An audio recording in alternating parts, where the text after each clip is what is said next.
The government recognizes the pivotal role the diaspora plays towards Kenya's development. How it went down during the Worcester chapter of the Daring Abroad Investment Forums, and the importance of prioritizing health as you invest. So we've been working very hard since we got to this country. We have earned money, we have invested here, we have invested in Kenya. But at the time when we are now supposed to be sitting down and enjoying it, guess what we are dealing with? Health issues. We have to nourish our bodies. We also have to nourish our mental health.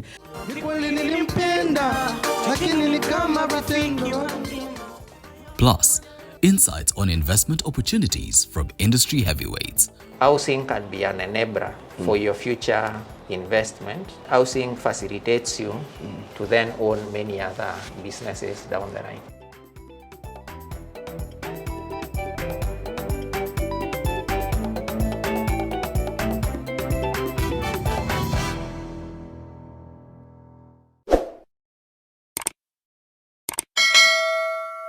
Wow, it was yet another rich networking event as we hosted the 31st edition of our ongoing Daring Abroad Investment Forums series.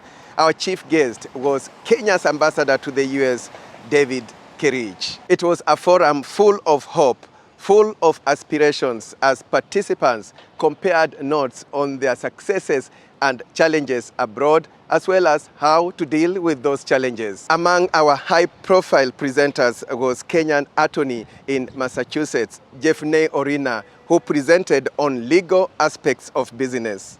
Let's begin with immigration. You understand the way the regime has changed, and one thing that we are encouraging our people is that things happen, people fall out of status, and when that happens is that you need to talk to someone, talk to an attorney. Don't just find help on ChatGPT. Please talk to an attorney. They can advise you. Take your documents and give them to an attorney. We'll file something called a G28 form so that USIS knows that we are your attorneys. In case of anything happens, you'll call us and we'll be there for you. And as you work or do business, Dr. Mercy Kamau advised, your health comes first.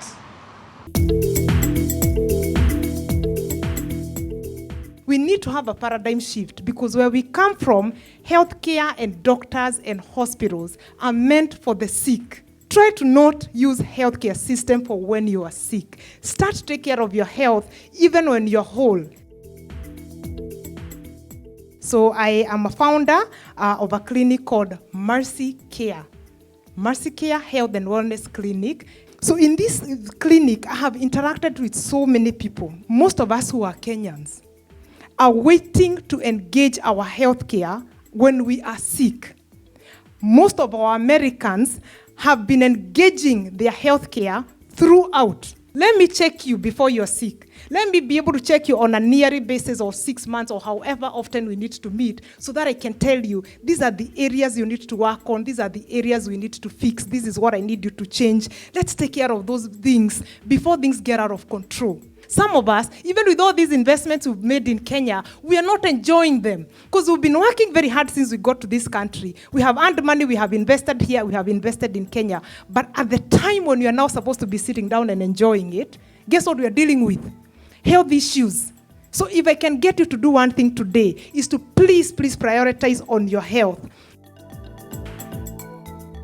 Then there are times things may go south, literally speaking, and some may lead people into mental challenges.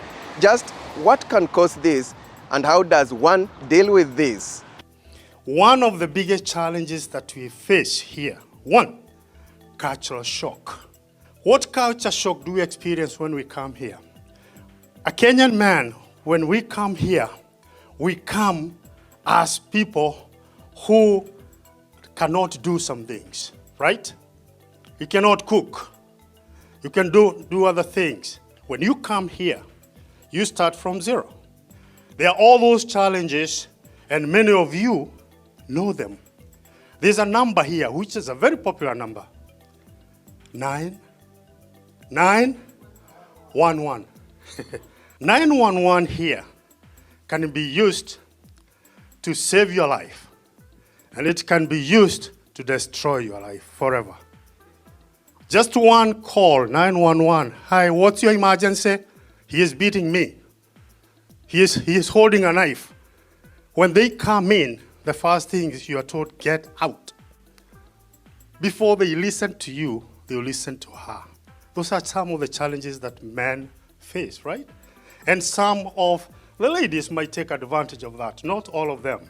Anyway, there are so many gaps we can fill about those challenges. That involves the family. And because of that, sometimes there is competition among between the man and a woman. If the woman is earning more money, that's another challenge. As a man, because of male chauvinism, of course, I want to be seen as the man. Because biblically and culturally, you're expected to be the head of the house. So you continue working, you work like for 50 hours. When you do that, you don't have any recreational time. We all are resilient, and we have to pat ourselves at the back and say, yes, we are resilient, otherwise we would have still been stuck in Kenya, not here. And sometimes so many people, so many dreams, so many aspirations are lost because of that fear. What if? That's the first thing that we have to fight, as on a personal level and also on a cultural level. We have to fight it. And we also have to be very bold and put in labels in what challenges we go through. Because if you don't know it, then you're not able to address it. So on a personal level, what are your aspirations? I love to talk about goals. As Dr. Mercy talked about, we have to nourish our bodies. We also have to nourish our mental health. When you look at your health, it's holistic. It's mental, it's physical, it's emotional. We also have to nurture our own emotional intelligence. If we do not have that emotional intelligence, that's where we fail as a community. We can invest, but all it takes is one mistake, and especially in the US, and you're done. Sometimes we have to go back to the basics. We always sometimes have to have that clean slate. Where did I go wrong? What have we done? Assess, constantly assessing. If you're not constantly assessing, you're just living, then there's something wrong. So setting goals, setting priorities on a personal level, on a community level, we gotta have goals. And we have also to be very, very realistic about how we are going to be able to tackle our own challenges. Our chief guest, Ambassador David Kerich, underscored the role of the diaspora in building Kenya and said diaspora remittances, according to the Central Bank of Kenya, had increased to $5.08 billion in the year leading to June 2025, and that's about 12% increase as compared to the previous year. I always define the Kenyan diaspora as a resilient person, objective, disciplined, and I want to report to you, as an ambassador, everywhere I've gone in America, every employer who has employed a Kenyan is happy about the Kenyan worker. Your remittances now have surpassed tourism, coffee, tea, and horticulture to become the number one source of foreign exchange. This is a testament that just how essential you are to our nation's progress. He said the value of these contributions is multiplied when channeled into investments that build industries and create lasting opportunities. The government has taken deliberate steps to welcome, empower, and safeguard diaspora investors. Our affordable housing program stands open to you with streamlined processes significantly designed for the diaspora, making it easier and safer than ever before to own a piece of home. Our government also has other opportunities. Bonds and treasury bills, they offer secure, regulated means to grow your wealth while directly fueling our nation's development. Kenya's economic landscape has also shifted. We are no longer simply a remittance recipient. We are Africa's Silicon Savannah, a thriving hub for technological innovation in fintech, agri-tech, and climate technology. Tremendous opportunities await those with skills, those with capital, and those who have the vision to build the Kenya of the future. This is your moment to invest in startups, mentor emerging leaders, and help position Kenya as a global powerhouse. He also advised that America offers great opportunities for Kenyans living here in the US and challenged participants to seize these opportunities. You have seen what is there here in the US. Can we transfer the knowledge that we have gained from here and take it back at home? Because knowledge that is gained should be shared. Thank you for your dedication. Thank you for your sacrifices and your unwavering belief in our motherland. Thank you, Chams Media, for everything you do to keep our stories alive and our spirit united. May this forum light the way for the new ventures, new connections, and new hope. And many participants asked, so is this the right time to invest in Kenya? How do I mitigate risks? And where do I get financing? Ken Bai, the MD of Centum Real Estate, had a great presentation regarding the real estate, and I had a one-on-one interview with him after the forum. Mr. Mbai, welcome to the show. Thank you, Alex. Thank you. You've been with us from Houston to Newark and Worcester, Massachusetts. So what have you picked out? You've interacted with the delegates from Kenya and also from here in the US. When it comes to investing in the real estate sector in Kenya, what is coming out? What have you picked out from your interactions with participants? Thank you, Alex, for the opportunity. We've been able to interact with a number of diaspora residents, and what we've particularly picked out is the request, the excitement that the investment opportunities available back in Kenya, but people don't have the information of where can I invest, what are the sort of returns, who do I invest with, how do I finance, is there a market, where do we go to? So what is required is a lot of market information on available investment opportunities. Kenyans are keen and would like to invest back home, and what we are providing is a gateway to that investment channel that you can access opportunities in Kenya quite efficiently and get a return comparable to any other place in the world. And indeed, Ken, many have been asking, what do I do when you hear possible market volatility, shifts maybe because of political reasons or economic reasons? I'm not sure whether to invest. I mean, such questions come. The fear of market volatility. How can one deal with that and this is actually discussing de-risking investment? So from an investment point, there are things that will be there forever. The political issues will always be there. The markets will move up and down, and in their movement, they create opportunity. So what you look at is the market fundamentals, i.e., in housing, there is population growth, there is urbanization, people are looking for houses. So irrespective of the circumstances, people will need their places to live. So I would request that you take a very long-term view, 10, 15 years down the road, and say if I'm in 2040, would I be happy to have owned a home and now I'm a landlord? Then the cycle of markets moving up and down does not particularly impact you. In fact, you take advantage of it and buy when the prices are down and you enjoy the very uplift. Then there is the issue of possible policy or regulatory changes. It could be regarding taxes, land ownership, foreign ownership. I mean, how do you address that? So that's a possible risk. So at the onset of your investment, you work with the law firms and even developers who are up to date with the regulatory environment. You can also take advantage of any incentive structures that are there by government, and then you invest to tap into those incentives, like the affordable housing incentive, the special economic zone for industrial zones. So you can take advantage of any regime that has been put in place to support and to facilitate investment. Maybe the only risk that would be there is tax, rental income, and the rest if there is any new tax that is introduced. But then you also work with tax advisors accounting firms.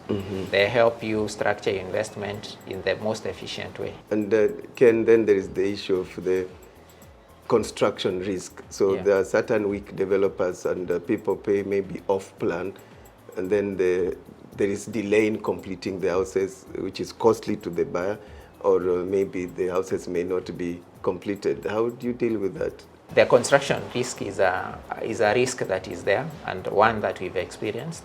We finished projects on time, we finished projects ahead of time, and we've had projects that have significantly derailed.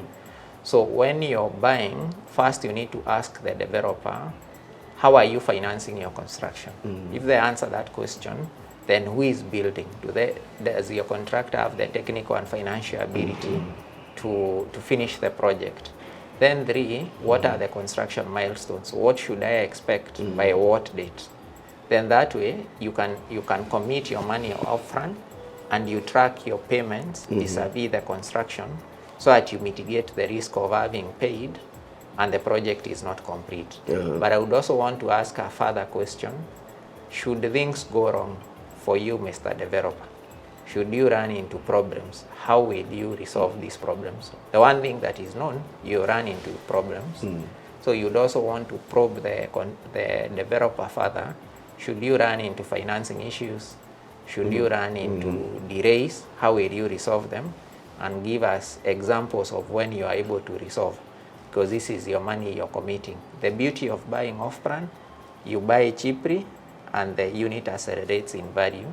So you're making your money day one when you're buying off-plan. Wow.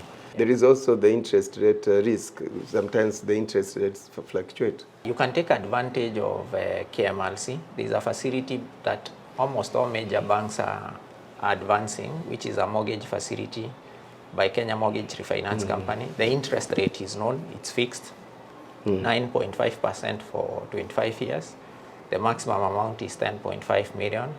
So, and it's on a reducing balance. So you can, your repayments will not go beyond 9.5%, and you can accelerate your pace of repayment. So that's one way of mitigating the risk of interest. The other one is just to pay down your, if you have any facility, as quickly as possible. Yeah. And Ken, then, of course, with the Kenya refinance mortgage facility, that is it. The maximum is 10.5 million Kenya shillings, but maybe I'm buying a property 30 million, 40 million. So what are the other ideal options for financing? So there are many options to finance. There's your own cash. There's a bank. There's now the bank commercial mortgage, which I think is now at 13%. So the bank finances you to the maximum ability. Then there is SACCO. SACCO financing is 12%. So KMLC, SACCO, then bank financing. Those, and then the developer financing off-plan, where you pay via milestones. So those are the 4 avenues today you can take advantage of to finance your acquisition. Yeah, and the big question then is this the right time to invest in Kenya, and why? My own assessment, this is the best time to invest in Kenya.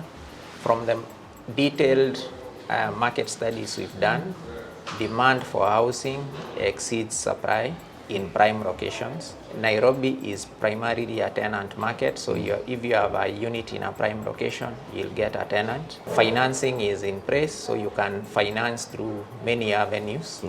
So amid the uncertainties that are there in any market, globally or locally, you need to look at the opportunity, because there will be opportunities in all these uncertainties. And that also applies to Kenya. There is a big housing opportunity, there is a big real estate opportunity. The population is growing. There could be huge opportunity in feeding them, agriculture, education, healthcare. So the entire economy creates pockets of opportunities in different sectors. And the opportunity we are talking about today is the real estate one. So I would urge you to screen the market and take advantage of the opportunity. What's available at Centum? What do you have to offer? So Centum, we have 3 model cities, and we focus on the entire housing spectrum. So in Two Rivers, we have an affordable segment. This is a luxury affordable product, Mzizi project, priced between 5 to 12 million shillings.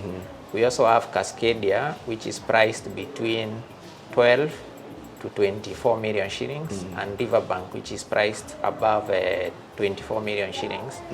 So we are addressing every need in the housing spectrum. In Vipingo, a similar model, we have apartments. We have serviced plots where you can get a design and you build your holiday home. We have bungalow and mansionettes where you can get a nice unit with a compound. And a similar product is in Uganda. So there is a lot that we can What's the offer. price range for Vipingo? Vipingo is 2 to 10 million. And then the mansionettes are 10 to 20 million. That's the price range. So thank you. It was a pleasure having you in the Daring Abroad Investment Forum's USA Chapter 2025. We look forward to journeying together in the rest of the forums because we're expecting to be in Europe anytime. So tutaenda pamoja, si ndio? Yes, we'll be there. So watu wa UK, you are next after Washington, D.C. Great insights there from Kenneth Mbae, MD Centum Real Estate. And this is just to remind you that our final forum in this series, Daring Abroad Investment Forums, will be in D.C., that is Washington, D.C. on 9th August. Many thanks for watching and keep it Chams Media.